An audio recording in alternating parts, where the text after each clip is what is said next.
বহুভুজ বা পলিগন এই অধ্যায়টি নিয়ে আলোচনা করছি। সো আমরা বেশ কয়েকটি লেকচারে বহুভুজের প্রাথমিক ধারণা, বহুভুজের প্রকারভেদ, সুষম বহুভুজের প্রতিটি কোণের মান এবং সর্বশেষ লেকচারে আমরা বহুভুজের বাহুর সংখ্যা, শীর্ষবিন্দুর সংখ্যা এবং কোণের সংখ্যা নিয়ে আলোচনা করেছি। আজকের লেকচারে আমরা বহুভুজের কর্ণের সংখ্যা কীভাবে নির্ণয় করতে হয় এই কর্ণ নিয়ে আমরা আলোচনা করব। আমরা আগের লেকচারে দেখো যে কোনো বহুভুজের আমাদের বাহুর সংখ্যা, শীর্ষবিন্দুর সংখ্যা বা কৌণিক বিন্দুর সংখ্যা এবং কোণের সংখ্যা তারা পরস্পর সমান হয়েছিল। তার মানে যে কোনো একটি যদি বাহুর সংখ্যা 7 দেওয়া থাকে তাহলে অবশ্যই সেই 7 বাহু বিশিষ্ট বহুভুজের শীর্ষবিন্দুর সংখ্যাও 7 হবে, কোণের সংখ্যাও 7 হবে। প্রথমে ত্রিভুজ অঙ্কন করেছি, চতুর্ভুজ, পঞ্চভুজ এবং ষড়ভুজ। আমরা এই 4টি বহুভুজ নিয়েছি। এই 4টি বহুভুজের তাদের কর্ণের সংখ্যা কত হয় সেটা দেখব। দেখো আমাদের কর্ণের ডেফিনেশনটা কী বলতো? কর্ণ আমরা বলেছিলাম যে কর্ণের সংজ্ঞা হচ্ছে যে কোনো বহুভুজের পাশাপাশি অবস্থিত নয় এরকম যে কোনো দুটি শীর্ষবিন্দুকে যুক্ত করলে আমরা যে সরলরেখাংশ পাবো তাকে আমাদের কর্ণ বলা হয়। তাহলে দেখো আমাদের ত্রিভুজের ক্ষেত্রে দেখো এ বি সি। আচ্ছা বলো তো, এই যে ত্রিভুজে বলো পাশাপাশি নয় এরকম কি কোনো আমাদের শীর্ষবিন্দু আছে? দেখো এর পাশে রয়েছে বি, পাশাপাশি বলতে যে আমরা একটা সরলরেখা দ্বারা যেন সেই বিন্দু দুটিকে যুক্ত করতে পারি। তাহলে দেখো এই দুটি পাশাপাশি রয়েছে। অনুরূপভাবে দেখো বি এর সঙ্গে সি পাশাপাশি রয়েছে, সি এর সঙ্গে এ রয়েছে। তার মানে এখানে আমরা এমন দুটি কৌণিক বিন্দু পাচ্ছি না যারা পাশাপাশি নয়। ত্রিভুজের কর্ণের সংখ্যা কত? ত্রিভুজের কর্ণের সংখ্যা 0। মানে এখানে কর্ণের সংখ্যা কিছু পাওয়া যাবে না। আমরা বলবো যে ত্রিভুজ হলো একটি বহুভুজ যে বহুভুজের কোনো কর্ণ নেই। এক কথায় কর্ণের সংখ্যা এখানে 0। চতুর্ভুজের কথা বলো, তাহলে চতুর্ভুজে ধরো এ বি সি ডি। তাহলে এ বি সি ডি চতুর্ভুজ হয়। দেখো এ এবং বি পাশাপাশি রয়েছে, তাহলে এই পাশাপাশি বাদ দিয়ে আমরা বিকে নেব না। তাহলে এরপরে বিকে নাড়লে কে আছে? সি আছে। তাহলে এ আর সিকে যুক্ত করো। দেখো এটা একটা আমরা কর্ণ পাচ্ছি।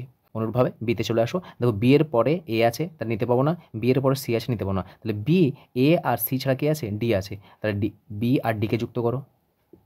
বলতো সি চলে আসো। দেখো সি এর পরে বি আছে, এদিকে ডি আছে। তারপরে সি এর সঙ্গে বি আর ডিকে যুক্ত করতে পারবো না, তাহলে সি এর সঙ্গে এ যুক্ত করবো। অলরেডি আমরা যুক্ত করে ফেলেছি। তারপর ডিতে চলে আসো। ডি বিন্দুতে দেখো ডি এর পরে সি আছে, ডি এর পরে এ আছে। ডিসি আর ডি একে যুক্ত করলে আমরা কর্ণ পাবো না, সেটা বাদ দিয়ে কে রয়েছে? বি। অলরেডি দেখো আমরা বিডি যুক্ত করে ফেলেছি। তাহলে এখানে চতুর্ভুজের কর্ণের সংখ্যা কত? 2টি। একটা পেলাম আমরা এসি ও একটা পেলাম বিডি। অনুরূপভাবে দেখো পঞ্চভুজ নাম দাও এ বি সি ডি ই। দেখো পঞ্চভুজ। তাহলে বলো প্রথমে এ থেকে শুরু করছি। তাহলে এ থেকে শুরু করে দেখো এর পর কে রয়েছে? বি রয়েছে। তাহলে এ আর বিকে যুক্ত করতে পারবো না। এরপরে ই রয়েছে। তার মানে এর সঙ্গে এ থেকে যদি আমরা সরলরেখাংশ তৈরি করি তাহলে বি এর সঙ্গে যুক্ত করা যাবে না, ই এর সঙ্গে যুক্ত করা যাবে না। তাহলে কার সঙ্গে যুক্ত করবো? এর সঙ্গে সি কে যুক্ত করো। এ একটা কর্ণ পাচ্ছি। এর সঙ্গে ডিকে যুক্ত করো, কারণ তারা পাশাপাশি অবস্থান নয়। এ একটা কর্ণ পেলাম। তাহলে আমরা এসি পেলাম আর এডি পেলাম। বিতে চলে আসো। আচ্ছা বি এর পরে এ আছে, যুক্ত করতে পারবো না। বি এর পরে সি আছে, যুক্ত করতে পারবো না। তাহলে বি এর সঙ্গে ইকে পাচ্ছি একটা আর বি এর সঙ্গে ডিকে পাচ্ছি একটা, কারণ এরা পাশাপাশি অবস্থিত নয়। তাহলে আমরা পাচ্ছি বিই এবং বিডি। তারপর সিতে চলে আসো। সি এর সঙ্গে বিকে যুক্ত করতে পারবো না, সি এর সঙ্গে ডিকে যুক্ত করতে পারবো না, কিন্তু সি এর সঙ্গে একে যুক্ত করতে পারবো আর সি এর সঙ্গে ইকে যুক্ত করবো। আমরা অলরেডি সি এর সঙ্গে একে যুক্ত করে ফেলেছি, তো সি এর সঙ্গে কাকে যুক্ত করবো? সি এর সঙ্গে ইকে যুক্ত করে দাও। অপর একটি পেলাম সি এ। ডিতে চলে আসো। ডি থেকে যতগুলো বিন্দু যাবে পেয়ে গেছি আমরা। ডি এর সঙ্গে সি আর ই বাদ দিয়ে দেখো ডি এর সঙ্গে বি পেয়ে গেছি, ডি এর সঙ্গে এ পেয়ে গেছি। ই এর সঙ্গে চলে আসো। ই এর সঙ্গে এ আর ডি বাদ দিয়ে ই এর সঙ্গে বি এবং ই এর সঙ্গে সি পেয়ে গেছি। তার মানে কতগুলো পেলাম এখানে? 1 2 3 4 5। টোটাল এখানে আমরা কত পেলাম? 5খানা কর্ণ পেলাম। ষড়ভুজে চলে আসো। ষড়ভুজে A B C D E F. তাহলে এর সঙ্গে বি আর এফ বাদ দিয়ে যুক্ত করো। এর সঙ্গে পাচ্ছি সি, এর সঙ্গে পাচ্ছি আমরা ডি, এর সঙ্গে পাচ্ছি আমরা ই। 3খানা পাচ্ছি। তাহলে এসি এডি এই 3খানা পেলাম। বিতে চলে আসো। বি এর সঙ্গে এ আর সি বাদ দিয়ে কার সঙ্গে পাবো? বি এফ একটা পাবো, বিই একটা পাবো এবং বিডি একটা পাবো। সো বিডি, বিই এবং বি এফ। তারপর চলে আসো। সি এর সঙ্গে কাকে পেয়েছি বলো তো? সি এর সঙ্গে দেখো বি আর ডিকে পারবো না, তাহলে বি আর ডিকে বাদ দিয়ে সি এর সঙ্গে ই হবে একটা, সি এর সঙ্গে ই হবে একটা এবং সি এর সঙ্গে এফ হবে। আর সি এর সঙ্গে অলরেডি আমরা এ নিয়ে ফেলেছি, তাহলে সি এর সঙ্গে ই, সি ই এবং সি এর সঙ্গে এফ, সি এফ। এবং দেখো এখানে অপর একটি হবে আমাদের ডি এর সঙ্গে এফ, তো ডি এর সঙ্গে এফ যুক্ত করো। তাহলে পেলাম আমরা ডি এফ। সেখানে আমরা কতগুলো কর্ণ পেলাম? দেখো 1 2 3 4 5 6 7 8 9। ছবিতে দেখো আমরা টোটাল কতগুলো কর্ণ পেলাম? টোটাল আমরা 9খানা কর্ণ পেলাম।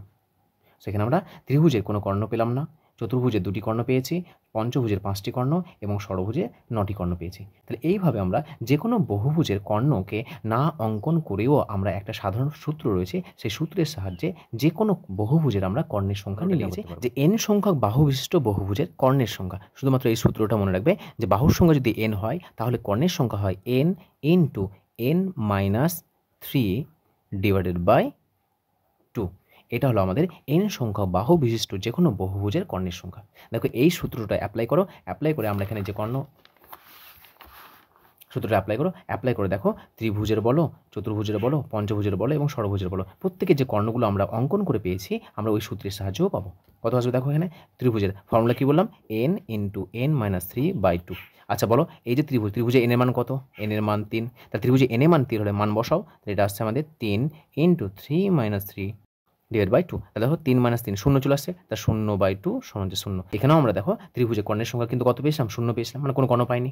চতুর্ভুজে কত, চতুর্ভুজে n এর মান কত বলো 4, মান বসাও, এই যে ফর্মুলা সেই ফর্মুলাতে মান বসাও, তাহলে 4 into 4 minus 3 divide by 2, calculate করো 2 4, 4 থেকে 3 বাদ দিলে 1, সো এটা আসছে আমাদের 2। দেখো এখানে 2 পেয়েছিলাম।